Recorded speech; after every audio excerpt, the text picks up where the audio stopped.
नमस्कार दोस्तों, स्वागत है आप सभी का एक बार फिर से। दोस्तों, वास्तुशास्त्र के अनुसार घर में मंदिर का होना अति आवश्यक है। इससे घर का वास्तु दोष सामान्य बना रहता है। अक्सर लोग जाने अनजाने में अपने घर के बने मंदिर में कुछ ऐसी गलतियां कर देते हैं जिसके कारण धन की देवी माता लक्ष्मी हमसे नाराज हो जाती हैं। घर के बने मंदिर में कुछ खास गलतियां हैं जो नहीं करनी चाहिए। आपने देखा होगा कि बाजार में तरह तरह के मंदिर मिलते हैं। कोई पत्थर का बना मंदिर खरीदता है तो कोई लकड़ी का, लेकिन क्या आप जानते हैं ऐसा बना मंदिर कभी घर में नहीं रखना चाहिए। साथ ही साथ घर के बने मंदिर में यह गलती भूल कर भी नहीं करनी चाहिए। दोस्तों, हम यह भी जानेंगे कि घर के बने मंदिर में अपने पूर्वजों की तस्वीरें रखें या नहीं। क्या घर के बने मंदिर में एक साथ एक जैसी दो मूर्तियां रख सकते हैं? क्या वाकई में रोज पूजा करनी चाहिए? और अगर पूजा करनी है तो कब करें? सुबह 4 बजे, 6 बजे, 8 बजे या दोपहर 12 बजे? आज हम इस वीडियो में पूरी जानकारी आपको बताने वाले हैं। अंत तक इस जानकारी के साथ बने रहे। दोस्तों, आगे बढ़ने से पहले हमारे चैनल को सब्सक्राइब करके बेल आइकन को जरूर दबाएं। सच्चे दिल से कमेंट बॉक्स में लिखें हर हर महादेव, ओम नमः शिवाय। दोस्तों, सबसे पहले जानते हैं घर के अंदर कौन सा मंदिर रखना चाहिए। वास्तुशास्त्र कहता है कि घर के अंदर लकड़ी का मंदिर रखना बहुत ही शुभ और मंगलकारी माना जाता है। साथ ही साथ संगमरमर का मंदिर भी घर में रखना चाहिए, बहुत ही शुभ और कल्याणकारी माना गया है। घर में लोहे का मंदिर रखने से राहु केतु का वास होता है, शनिदेव नाराज हो जाते हैं। मंदिर रखने की दिशा वास्तु के हिसाब से घर में मंदिर को स्थापित करने के लिए घर का सबसे शुभ स्थान ईशान कोण यानी उत्तर पूर्व दिशा होती है। ये दिशा भगवान के मंदिर रखने के लिए सबसे उत्तम मानी जाती है। आप चाहे तो पश्चिम दिशा में भी मंदिर रख सकते हैं, शुभ माना गया है। दोस्तों, अक्सर लोग भगवान की मूर्तियां अकेले रख देते हैं जो कि शुभ नहीं माना जाता है। हमेशा याद रखें, भगवान की मूर्तियां या तस्वीर जोड़े के साथ रखनी चाहिए, अत्यंत मंगलकारी माना जाता है। जैसे कि राम, सीता, शिव परिवार, राधा कृष्ण और विष्णु जी तथा माता लक्ष्मी जी की तस्वीर साथ में होनी चाहिए। यह सभी तस्वीरें खास तौर पर अलग अलग नहीं होनी चाहिए। तस्वीर या मूर्तियां जोड़े के साथ घर में रखना चाहिए। आपके घर में कोई भी मूर्ति हो परंतु जोड़े के साथ रखना बहुत ही शुभ और मंगलकारी माना जाता है। इससे आपके घर में सदैव ईश्वर की कृपा बरसेगी। घर में आपसी प्रेम बढ़ेगा, पति पत्नी के संबंध मधुर बने रहेंगे, ग्रह कलेश से मिलेगा छुटकारा। दोस्तों, हमेशा याद रखें, जिस घर में बने मंदिर में भगवान गणेश जी की मूर्ति नहीं होती है तो घर का कभी कल्याण नहीं होता है, क्योंकि भगवान गणेश को सर्वप्रथम स्थान दिया गया है। सबसे पहले गणेश जी की पूजा की जाती है। गणेश जी को विघ्नहर्ता कहा जाता है, जो सबके दुखों को हर लेते हैं, आपकी पीड़ा समाप्त कर देते हैं। दोस्तों, घर में हनुमान जी की तस्वीर या मूर्ति रख सकते हैं, जिससे आपका सदैव कल्याण होगा। हनुमान जी की पूजा करने से बल बुद्धि प्राप्त होती है, आपके सभी ग्रह शांत हो जाते हैं, शनिदेव की मिलती है कृपा। दोस्तों, आप अपने पूजा घर में ब्रह्मा, विष्णु और महेश इन तीनों की संयुक्त रूप से इनकी एक साथ तस्वीर अपने घर में कहीं भी लाकर रख देनी चाहिए। माना जाता है कि देवी देवताओं के एक साथ दर्शन करने से मात्र हमारे बड़े से बड़े कष्ट भी समाप्त हो जाते हैं, और इसी वजह से इन तीनों की एक साथ घर में तस्वीर मूर्ति लाकर आपको पूजा करनी चाहिए। इसका फल आपको शीघ्र ही प्राप्त हो जाएगा। दोस्तों, धर्मशास्त्रों के अनुसार एक ही परिवार में 2 मंदिर नहीं होने चाहिए, बहुत ही अशुभ माना जाता है। दोस्तों, घर के मंदिर में मूर्तियों की संख्या जोड़ों के साथ होनी चाहिए, जैसे कि सिंगल मूर्ति घर में नहीं रखनी चाहिए। साथ ही साथ 3 की संख्या में भी कोई भी मूर्ति घर में नहीं रखनी चाहिए, बहुत ही अशुभ माना जाता है। साथ ही साथ घर में अंगूठे से बड़े आकार का शिवलिंग भूल कर भी नहीं रखना चाहिए। हमेशा एक छोटा सा शिवलिंग रखें और इससे ज्यादा शिवलिंग आपको नहीं रखने हैं। घर में एक शिवलिंग ही रखें। तुलसी के अंदर भगवान गणेश तथा भोलेनाथ की कोई भी प्रतिमा नहीं रखनी चाहिए, शुभ नहीं माना जाता है। दोस्तों, पूजा पाठ के लिए कौन सा मुहूर्त सबसे अच्छा है, सुबह या दोपहर? आइए जानते हैं। पूजा पाठ के लिए सर्वोत्तम मुहूर्त सुबह 4 बजे से सुबह 6:45 के बीच माना जाता है। इस समय दिव्य शक्ति सक्रिय रहती है।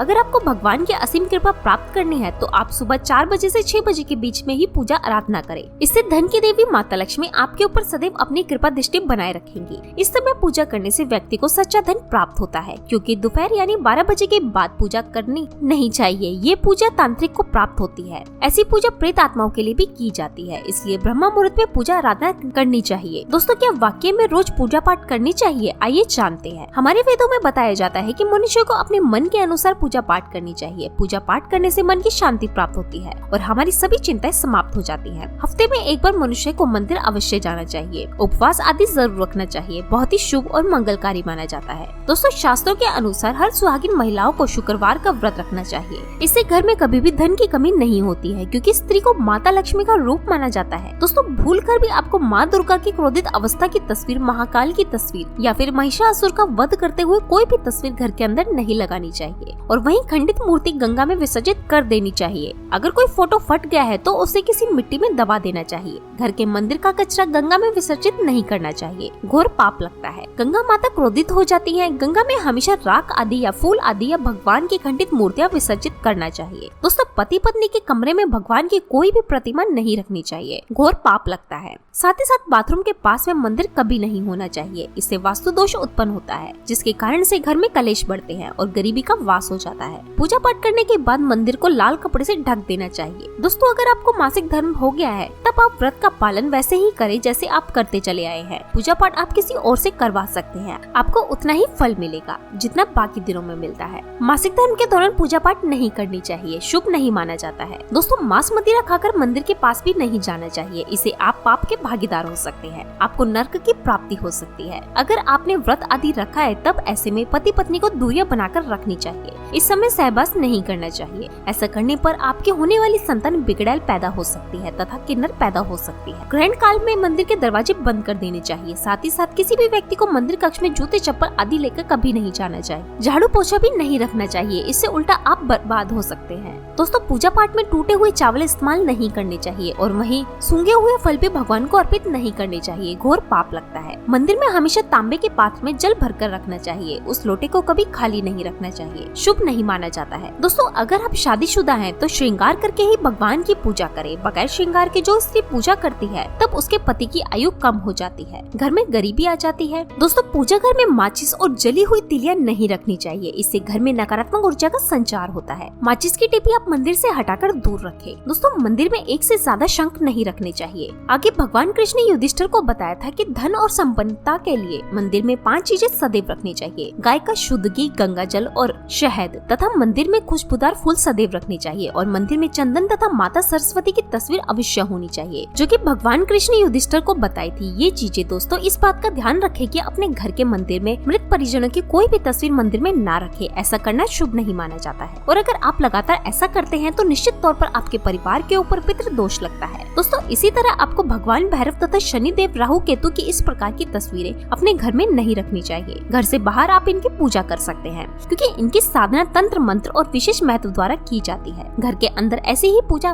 पाठ नहीं कर सकते हैं। दोस्तों, अगर आप पूजा करते समय मंदिर में आपको छिपकली आदि दिखाई दे जाए तो बहुत ही शुभ संकेत माना जाता है। इससे पता चलता है कि माता लक्ष्मी आपकी पूजा भक्ति से प्रसन्न और जल्दी ही आपकी मुराद पूरी होने वाली है, क्योंकि छिपकली माता लक्ष्मी का प्रतीक है। दोस्तों, अगर पूजा करते समय आपकी आंखों में आंसू आते हैं तो समझो आपका नाता उस ईश्वर शक्ति से जुड़ चुका है जिसे आपने याद किया है और अब आपकी पुकार परमात्मा ने सुन ली है। ऐसे में आपकी बहुत सभी इच्छाएं पूर्ण होने वाली हैं जो आपके हृदय में है। सच्चे भक्तों की पुकार ईश्वर अवश्य सुनते हैं, देर से सुने पर सुनते जरूर हैं। सच्चे दिल से अगर आप माता लक्ष्मी को अपने घर बुलाना चाहते हैं तो कमेंट बॉक्स में लिखें, माता लक्ष्मी आपका स्वागत है। हमारे घर में माता रानी के लिए एक लाइक तो बनता है।